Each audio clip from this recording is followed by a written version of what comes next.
সুবহানাল্লাহ, আলহামদুলিল্লাহ, লা ইলাহা ইল্লাল্লাহ, আল্লাহু আকবার। পড়েন সুবহানাল্লাহ, আলহামদুলিল্লাহ, লা ইলাহা ইল্লাল্লাহ, আল্লাহু আকবার।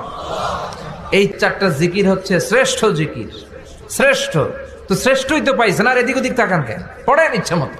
এই চারটা জিকির একসাথে মিলিয়েও পড়া যায়, আলাদা করেও পড়া যায়। আবার বিশ্বনবী বললেন, মিজানের পাল্লা ভারী করতে চাও, ফাআম্মা মান সাকুলাত মাওয়াজিনুহু ফাহুয়া ফি আইশাতির রাদিয়া।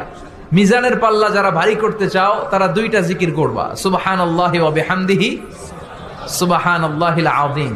এই দুইটা শব্দ কালিমাতান হাবিবাতান ইলার রহমান, আল্লাহর কাছে খুব প্রিয়। সাকিলাতানি ফিল লিসান, এই জিহ্বার মধ্যে এই শব্দ দুইটা উচ্চারণে খুব সহজ, খুব পাতলা।